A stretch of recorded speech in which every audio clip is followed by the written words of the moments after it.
My sister, mom, and brother had already moved into my house. I stood frozen at the doorway, my own key still dangling in my hand. Laughter spilled from the kitchen, my laughter stolen from another life. Boxes lined the hallway, labeled bridal stuff and pink marker. My sister's wedding dress hung on my living room curtain rod like a white flag of occupation. "Just getting settled early, you don't mind, right?" she said, grinning. Behind her, my mother arranged silver trays on the counter as if she still lived here. My brother carried in another box, humming as if it were all perfectly normal. "Hi everyone, my name is Mara Collins. I'm 30, and if you think you know how this ends, stay tuned because that day wasn't about wedding chaos. It was the moment I realized family entitlement can feel like burglary wearing a smile. I'd bought this house 3 years ago, every inch earned through sleepless nights and freelance projects stacked to the ceiling. When my mortgage finally cleared, I had cried right on these marble tiles. They knew that, and yet here they were, turning my sanctuary into a bridal base camp. "Mom, I managed. Why didn't you ask me first?"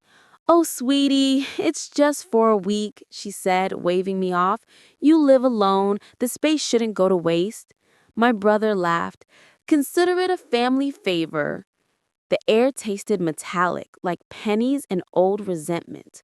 On the counter, my favorite mug sat filled with someone else's lipstick stain, a small, silent violation. I smiled, but it wasn't kindness. It was calculation.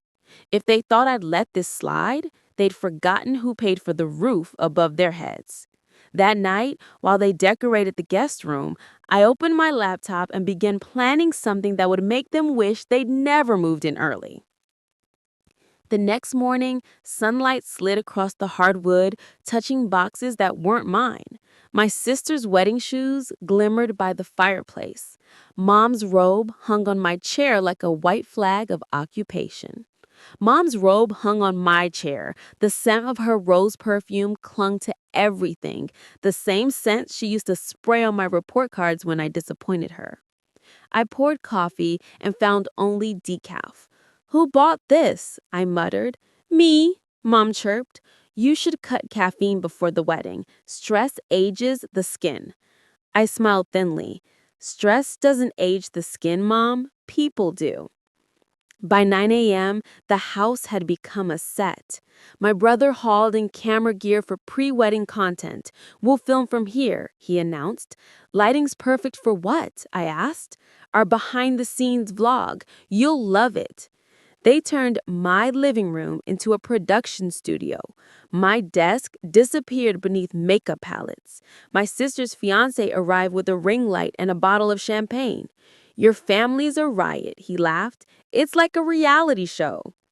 I stared at the lens pointed at my couch and felt something stir inside me. Not anger, something sharper. Clarity. When I bought this place, I had signed every paper alone. Mom had said, "A house is too much responsibility for one girl." Now they were proving her right by treating it like community property. I excused myself, walked into my office, and closed the door. Madison, my coworker and closest friend, answered on the first ring. "You sound like someone hiding in a hostage situation," she said. "I might be. They've moved in, all of them, every last entitled heartbeat." She laughed softly, then caught my tone. "Okay, what's your move?" I said, "Not a fight, a reminder."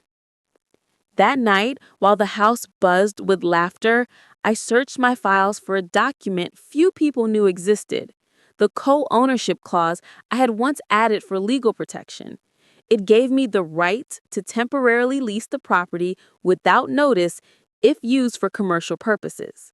I looked out at my sister rehearsing her vows in my mirror. "Congratulations, your venue just changed." By Monday, the house no longer sounded like mine. Every surface was covered: curling irons, floral ribbons, champagne flutes.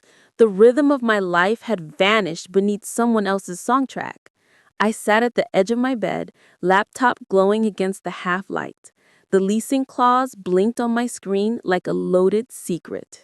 Owner retains full right to convert property for temporary corporate lease in case of unauthorized business activity. Filming a wedding vlog counted. They'd filmed 6 videos already. I drafted an email to a local production company, Golden Gate Film Rentals, the same firm that once asked to rent my house for a week-long shoot. They'd offered $15,000. At the time, I had said no. Tonight I typed, available immediately. When I hit send, I felt my pulse steady. It wasn't revenge, it was reclamation. Downstairs, Mom was on speakerphone bragging about the pre-wedding mansion. My sister practiced her vows in front of my mirror again, altering words she didn't understand. Love, respect, forever. My brother debated lighting angles. I walked past them unnoticed, an extra in my own home. But in my head, the countdown had started. By evening, a reply arrived confirming the shoot schedule, Wednesday to Saturday. Crew of 10. Contract attached. I printed it quietly. At dinner, my sister passed me a salad bowl. "You're quiet, Mara." "Just thinking," I said, "about space. Space. We'll be out soon." Mom laughed. "After the wedding." "Sure," I murmured. "After the wedding." That night, I hid the signed lease behind the framed photo of my graduation, the one where none of them showed up. The irony almost made me laugh. Madison texted, "You really did it?" "Yes, you're evil." "No," I typed back, "I'm organized." When I returned to the kitchen, the champagne bottle was open again. My sister giggled, spilling bubbles on my rug. "Relax," she said. "It's just stuff." "Exactly," I whispered, picking up her glass. "And soon, it'll all be someone else's." Outside, the fog thickens around the house like a secret keeping itself. By morning, my plan would already be in motion. The knock came at 8 a.m., sharp, confident, professional. My sister shuffled to the door in her satin robe, yawning. Who orders delivery this early? When she opened it, 6 strangers in black Golden Gate film rental shirts rolled in equipment cases. "Morning, here for the week-long shoot," the man said cheerfully. "We were told to start setup right away." My sister blinked. "Shoot? What shoot?" The man checked his clipboard. "Commercial lease agreement signed by Mara Collins." He smiled at me. "You must be Miss Collins?" "I am," I said, sipping my coffee. "Kitchen lighting's great around noon. Try not to scratch the floors." For 3 full seconds, no one breathed. Then, chaos. Mom's voice cracked. "Mara, what is this? Work?" I said calmly, "A film crew is renting the house. You'll have to relocate for safety reasons." My brother laughed nervously. "You can't just—" "Actually, I can," I said, pulling out the document. "Unauthorized commercial use voids residential occupancy. Read the fine print." Their expressions fell in slow motion. Disbelief, anger, embarrassment. The lead producer whistled softly. "So, do we clear them out first?" "Please," I said, while the crew began unloading cameras and softboxes. My sister, pale, mascara smudged. "Mara, my wedding is in 5 days." "I know," I said gently. "Plenty of hotels nearby. I can help you find one." "You're punishing us." "No," I replied. "I'm invoicing reality." Mom tried to appeal one last time. "We're family." I met her eyes. Family doesn't need permission to respect boundaries. Within an hour, their cars lined the curb, trunks stuffed with dresses and floral boxes. My brother muttered something about betrayal as he slammed the door. I simply waved from the porch. Inside, the film crew transformed my stolen piece into a set. But it was mine again. Every light they raised felt like sunlight coming through after a long eclipse. When the last cable uncoiled, the producer handed me the deposit check. "Appreciate the quick turnaround, Miss Collins. You saved our shoot." I smiled. You have no idea. Outside, I watched my family's SUVs disappear into the fog. For the first time all week, the house exhaled. By noon the next day, my phone was a storm. Missed calls, Mom, 9. Sister, 7. Unknown number, 3. Probably her fiancé. I let them buzz until the noise became white. The film crew worked like clockwork, cables snaking across the hall, the scent of coffee and sawdust grounding me. For the first time in years, the house felt alive in a way that didn't drain me. At 2 p.m., Mom arrived anyway. She didn't ring, just walked in, as if the locks still recognized her. A production light blinded her. "What is this circus?" she hissed. "A legal lease," I said. "You voided our agreement when you turned my house into a reality show." Her voice rose over the hum of equipment. "You're humiliating us before your grandfather's friends, before the wedding." I shrugged, then maybe canceled the pre-wedding tour of my bedroom. The crew tried not to stare. I kept my tone even. The calm always unsettled her more than shouting. She leaned closer, whisper hissing, "We raised you better than this." I met her eyes. "No, you raised me quiet. There's a difference." Outside, my sister waited in the driveway, sunglasses hiding swollen eyes. "Mom said you lost your mind." "I follow my boundaries," I said. "You're ruining my week." "Correction. You ruined mine first." She stepped closer. "When this goes viral, people will hate you." I smiled faintly. Let them. Hatred still counts as engagement. That night, I scrolled through their new posts, captions twisting the story. My jealous sister kicked us out. The comments split down the middle, sympathy and suspicion. I didn't respond. Silence was trending better. Madison called. "They're weaponizing pity. You okay?" "I'm fine. They're just writing Act 2 for me." I grasped at the deposit check on my desk and the film crew's schedule taped to the fridge. Wednesday to Saturday, 4 days of footage, sound, and controlled chaos.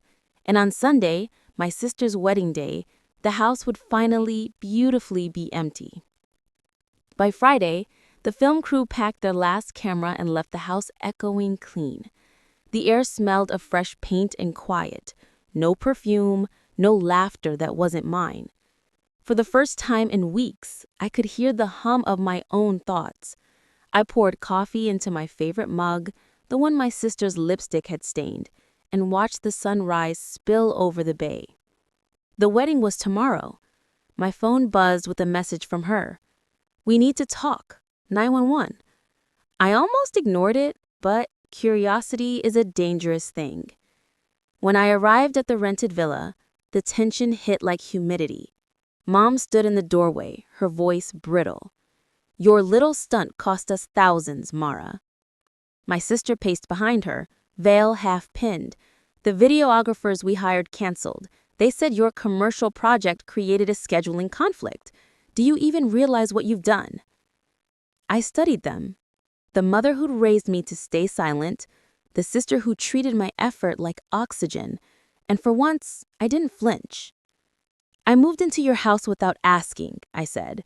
"You filmed without permission. You posted my address online, and you used my things like props. Actions have consequences." Her fiancé appeared, jaw tight. "We'll figure it out, Mara. Maybe you can just—" "No," I interrupted, my tone soft but final. "You'll figure it out without me." I turned to leave.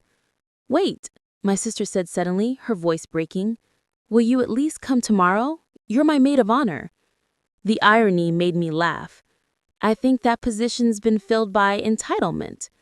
Her face crumpled, and for a moment, guilt flickered. but it wasn't enough to burn. That evening, I sent an email to the catering manager, the one who'd called to confirm the head count. Please remove one name from the guest list, Mara Collins. Then I opened a folder on my laptop labeled Trust Ownership. The house was still under my name alone, now paid off with the lease check and a legal insurance claim my lawyer had helped me file. They had taken over my home. I took back my peace. Tomorrow, their wedding would go on, and so would my quiet revenge.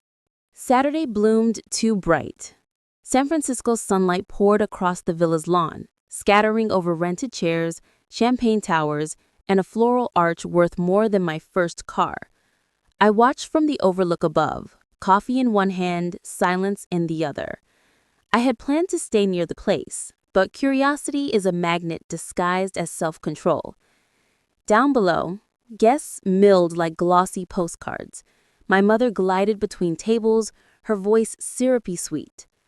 My brother live-streamed everything for their followers. My sister shimmered in lace, a walking sponsorship deal. And then I saw the catering truck pull in, except it wasn't catering. A white van stamped Golden Gate Film Rentals rolled up the drive, the same crew I'd leased earlier in the week. They waved when they spotted me on the hill. I waved back once, a silent cue. The lead producer stepped out, clipboard in hand. Here to shoot the wedding commercial, ma'am. Contract says full access. I'd signed the addendum myself. Same clause, different purpose. Within minutes, cameras circled the garden, microphones dangled, guests murmured. Mom's smile froze mid-pose. "What is this?" she whispered. "A documentary project, the story of family, love, and ownership. Ms. Collins approved it." Heads turned. My name floated through the crowd like a spark. I walked down slowly, calm as a sermon. "Relax," I said. "You wanted exposure." My sister's veil quivered. "Mara, stop, please, this is my day." I nodded. "Exactly. And now everyone gets to see who you really are, how your bridal week started." The cameras panned as Mom reached for my arm. "You can't do this." I smiled. "Legally, I can. You filmed me without consent first." The guests whispered, phones lifting. The perfect facade cracked like glass. My sister turned pale beneath the California sun. I leaned close enough for only her to hear. "You taught me to stay quiet. I learned to stay strategic." Then I turned to the crew. "Pack it up. That's the shot." As they left, silence filled the lawn, heavier than applause. My family stood frozen in the wreckage of their own performance. I didn't ruin her wedding. I revealed it. By Sunday morning, the internet had done what it always does, magnified truth through disbelief. Clips from the wedding shoot spread like wildfire. Guests had posted fragments before realizing what they had witnessed: a bride's meltdown, a mother's denial, and a sister standing calm in the middle of it all. The comments split like a courtroom, half pity, half praise. She deserved boundaries. Families like that ruin you quietly. Team Mara. I didn't reply to any. Silence, I'd learned, is its own form of closure. Mom called once more that night. Her voice was small, scraped thin. "You destroyed us," I said quietly. "No, I documented you." She tried to speak, but her breath broke before the words did. I ended the call and set the phone face down on the table. Outside, the fog rolled across the bay like forgiveness, trying to find a place to land. I stood by the window of the house they'd once invaded. My reflection looked different now. Not harder, just real. A message blinked from Madison. "You okay?" "Yes." "So what now?" "I live." I spent the next few weeks cleaning the quiet back into every room. The rug they'd stained with champagne came clean after all. The lipstick mark on my mug faded. The house was mine again, legally, emotionally, spiritually. Then one afternoon, an envelope arrived. No name, no return address. Inside, a check for $12,000 and a note in my sister's handwriting. For the deposit you lost when we moved in. I'm sorry." I stared at it for a long time, not out of forgiveness, but respect. She had finally paid for something. I placed the check in a drawer and went out to the balcony. The city shimmered, restless and alive. Somewhere below, laughter drifted up, uninvited, harmless. I sipped my coffee and smiled. Justice hadn't come in fury. It had come in focus. Because sometimes the quietest revenge isn't destruction, it's ownership. And mine was complete.